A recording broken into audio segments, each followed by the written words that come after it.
RL Location Automobile. Pour toutes vos locations de voitures et utilitaires en Guadeloupe, faites appel à RL Location Automobile. Avec RL Location Automobile, réservez en toute tranquillité 7 jours sur 7, 24 heures sur 24. RL Location vous propose une large gamme de voitures et d'utilitaires au meilleur prix sur le site internet www.rl-location.com. RL Location, c'est aussi l'assistance et la livraison. Pour tout renseignement, contactez-nous au 0590 10 66 87. RL Location Automobile, la location en toute simplicité. Martinique Actualité. Les marins-pêcheurs de l'île ont organisé une manifestation ce matin devant le siège des affaires maritimes. Ils réclament notamment que soient prises en compte tant par l'État que par l'Europe les spécificités de leur situation en Martinique. Tout un système de protection contre les sargasses a été mis au point par la ville du Robert et devrait être installé au début du mois de mars. Mais les algues ont déjà commencé à arriver. Depuis vendredi, les équipes de la municipalité les enlèvent des plages. Le jeune homme de 22 ans qui a tué Laura, également 22 ans, d'une balle au visage, s'est rendu à la police sur les conseils de sa mère. Il affirme qu'il s'agit d'un accident. Il a été mis en examen pour homicide volontaire par conjoint et a été placé en détention provisoire. On se rappelle que le drame s'est produit dans la nuit de mardi à mercredi de la semaine dernière dans un appartement de la résidence Toloman, route des Religieuses. Un appartement que Laura partageait avec une amie.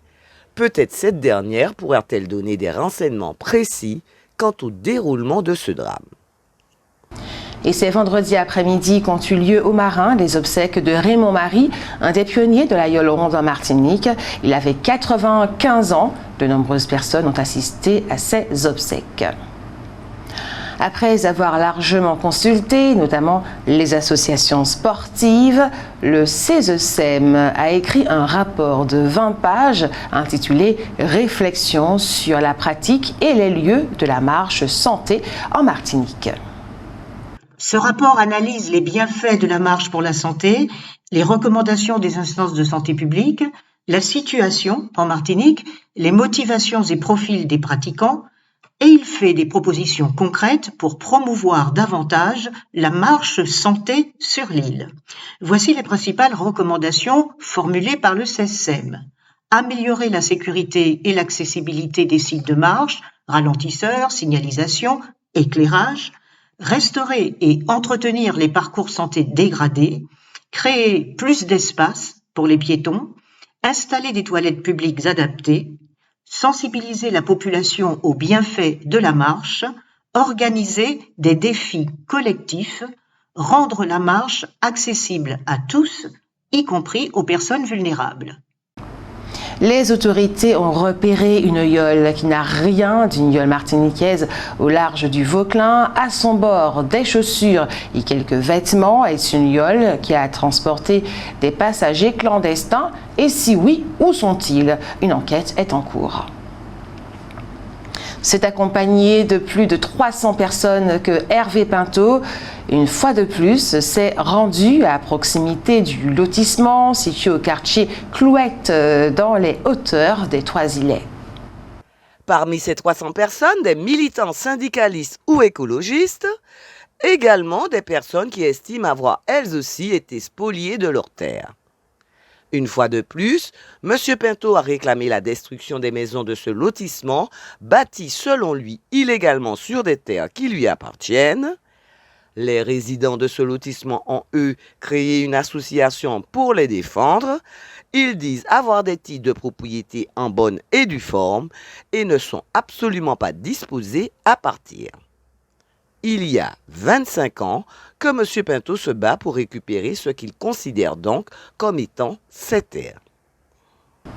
Entre le 9 et le 16 février, l'Observatoire volcanologique et sismologique de Martinique a enregistré 6 séismes de très faible énergie de type volcano-tectonique. Et on se souvient qu'à l'arrivée de la route du Rhum en 2022, un navire, le Coralia, avait été projeté contre des rochers, occasionnant la mort de 2 personnes. Les résultats de l'enquête menée à l'occasion de ce drame révèlent que ce navire n'était pas équipé pour naviguer dans l'obscurité. Le drame s'est produit à 5 heures du matin et que son équipage n'était pas compétent pour mener ce bateau-là à ce moment-là et dans ces circonstances-là.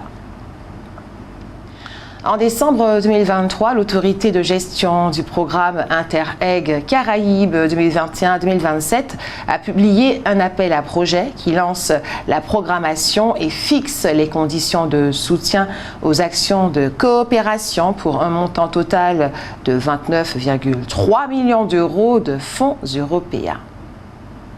Les porteurs de projets sont invités à déposer leur candidature jusqu'au 31 mars 2024. Cette initiative s'inscrit dans une démarche globale d'information de tous les acteurs nécessaires à la mise en œuvre du programme Interreg Caraïbes, comme les établissements financiers par exemple, pour lesquels une réunion spécifique était organisée par l'IEDOM dès le mercredi 7 février.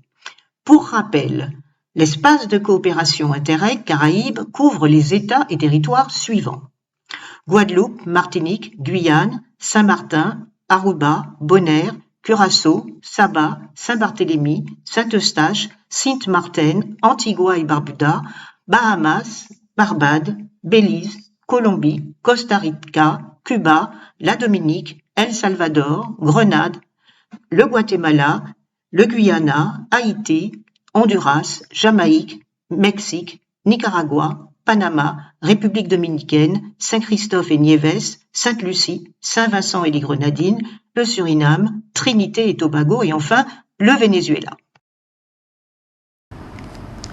Et pour se rappeler qu'il y a 50 ans se déroulaient les événements de Chalvet qui ont vu mourir Ilmani Serrier, dit Raynor, 55 ans, et Georges Placide Marie-Louise, 19 ans, une quinzaine commémorative a été organisée. Elle va être ponctuée de manifestations au Marigot, au Lorrain et à Basse-Pointe. Elle a commencé vendredi par une cérémonie au cours de laquelle le maire du Marigot, Joseph Péraste, a déposé une gerbe de fleurs sur la tombe de Marie-Louise, cet enfant de la commune retrouvé mort donc sur la plage de Chalvet le 16 février 1974, en pleine grève des ouvriers agricoles. La rue du Marigot où il habitait porte désormais son nom. La plaque qui l'indique a été dévoilée vendredi. On observe que les circonstances exactes de ce décès sont classées secret défense. Outremernews.fr, le site de l'actualité Outre-mer, 24 heures sur 24 et 7 jours sur 7. Retrouvez la chaîne Outremer News sur YouTube.